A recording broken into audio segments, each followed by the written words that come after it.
So guys, thank you so much for this interview. You guys have a new project coming out July 12th. It's true. Right? Yes, we do. How do you feel about that? Because it's like a dub version of the previous album. Yeah, I think as a sort of take on what a lot of artists are doing as like a remix album, but it's just 100% dub the whole way through. Yeah, it was actually initially meant to be kind of an underground sort of, for the heads type of release, but looks like it's going to be a little bit bigger than that. So. Yeah. Great. Yeah.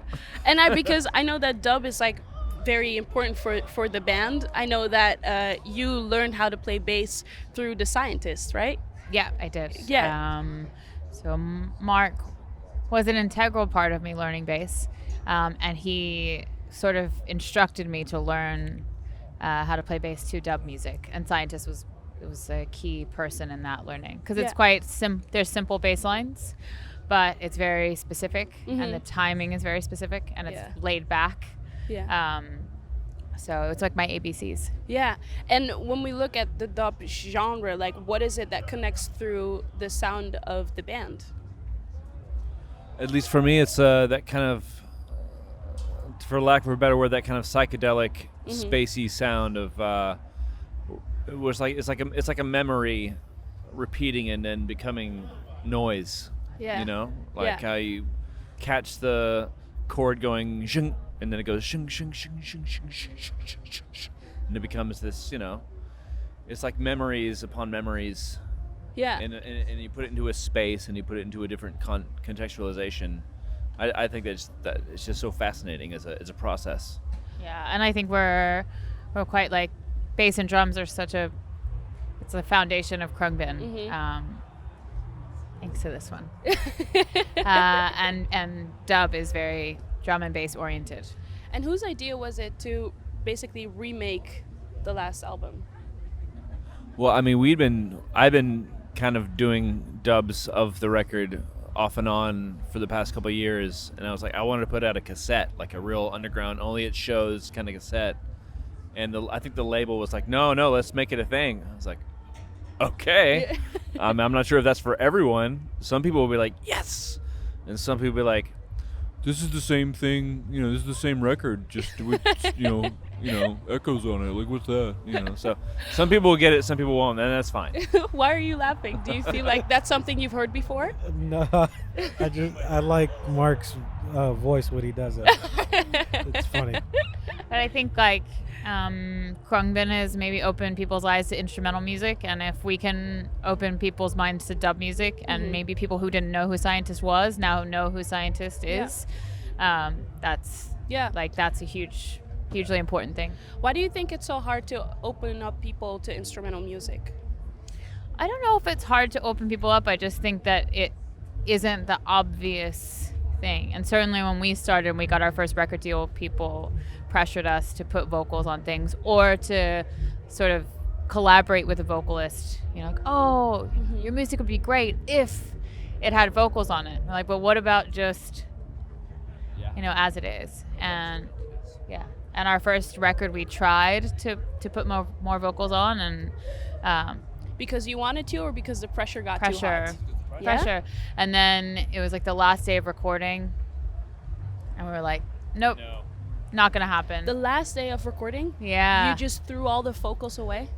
They didn't need it. It did, yeah. It was sort of like, we like it the way it is, as it is. Yeah. And the vocals that are on it are the ones that need to be on it, and the rest don't need to be there. Yeah, and I mean, and you're talking about the first real project, I guess, right? So I think that was also the gate through the other projects that followed. Were they on your case about the vocals after the first album? I don't think they were on our case as much. I mean, when the first album came out and it was received by the public, people tend to ease a little bit and say, maybe you do know what you're doing, and just kind of let you, in a sense, do what you do. Yeah.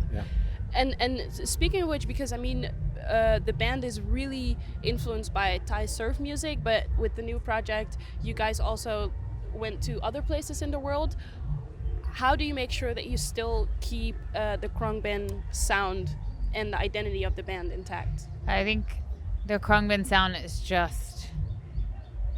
drums, bass, and guitar, and not using a whole lot of effects, and we record in a barn, and it's very bare bones. So, and at this point we keep in mind that we have to play it live, so we try to make it so that we can still play it just as the three of us.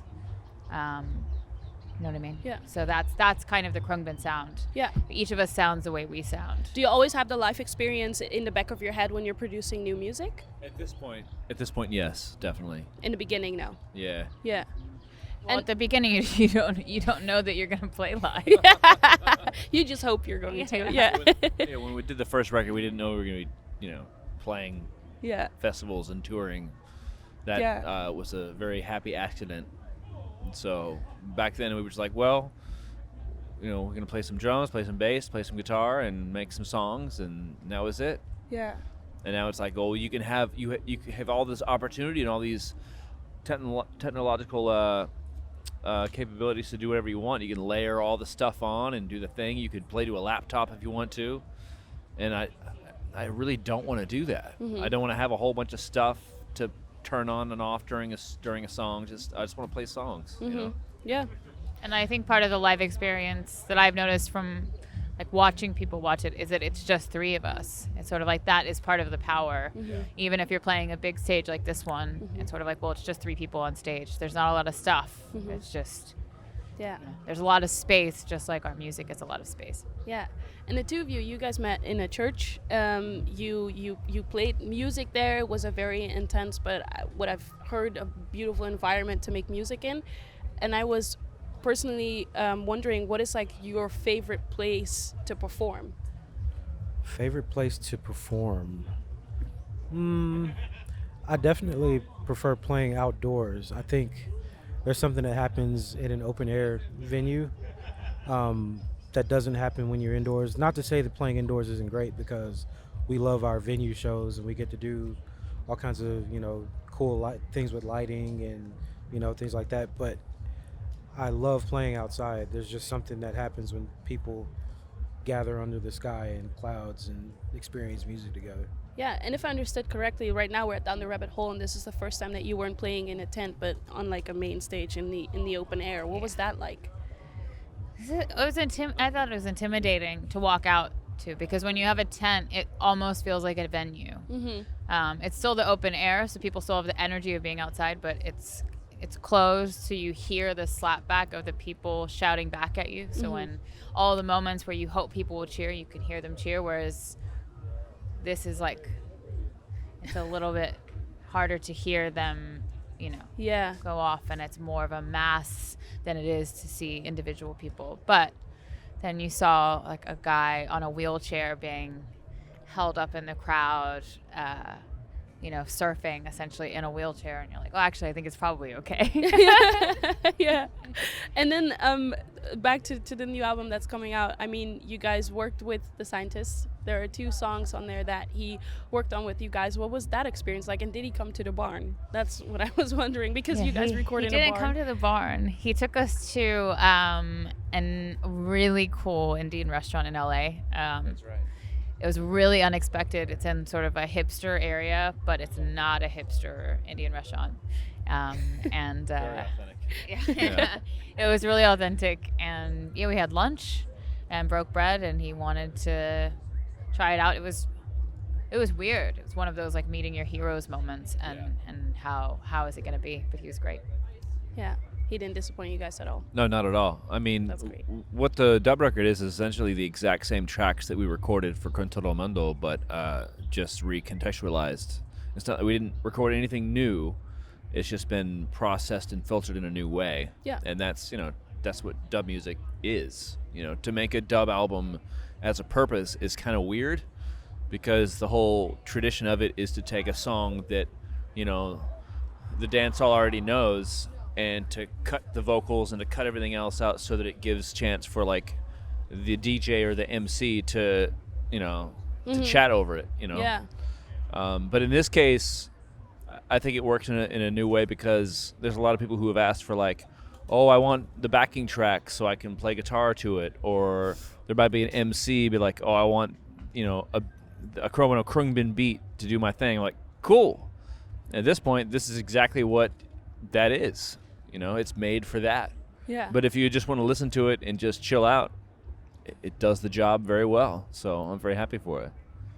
Awesome. Guys, thank you so much for your time. Thank you. Thank you.